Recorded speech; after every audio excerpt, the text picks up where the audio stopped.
شهر کابل عصر روز سه‌شنبه شاهد دو انفجار پیهم بود. این انفجارها در فاصله 10 دقیقه یکی پی دیگر در سرک دارالامان شهر کابل رخ داد. فریدون عبیدی رئیس تحقیقات جنایی قماندانی امنیتی کابل میگوید در این حمله بیشتر تلفات به مردم ملکی رسیده است. هری حمله او پرله پسې دغه د موټر بم حمله د دارالمان په عمومي سرک کې شوې ده. تحقیقات پکې جریان لري د علت او انګیزه د دې حمله او د تلفات او ارقام د ټول به ان شاء الله وروسته خپل خاریانو سره به شریک.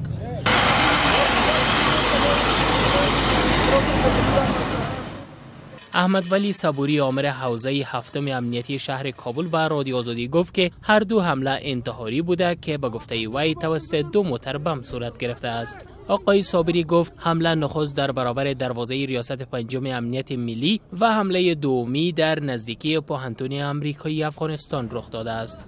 در این حال صابر نصیب رئیس شفاخانه استقلال به رادیو آزادی گفت 20 جسد و 60 زخمی ناشی از این رویداد به این شفاخانه انتقال شده است.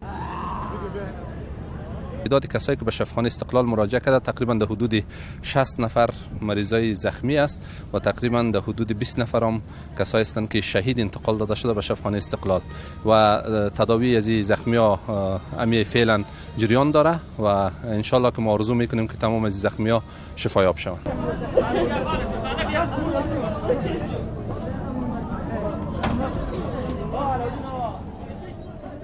و این را واضح نساخت که در جمع کشته و زخمی شدگان کیها شاملند، اما یک مسئول امنیتی که نخواست از وی نام گرفته شود به رادیو آزادی گفت که در این انفجارها آمر امنیت حوزه هفتم امنیتی همراه با شماری از افراد امنیتی کشته شدند. مسئولیت این حمله را طالبان مسلح به عهده گرفته و ذبیح الله مجاهد سخنگوی این گروه گفته است که هدف آنان کارمندان امنیت ملی بوده است و ادعا می‌کند که در این حملات 10 تن از نیروهای امنیتی کشته و زخمی شدند.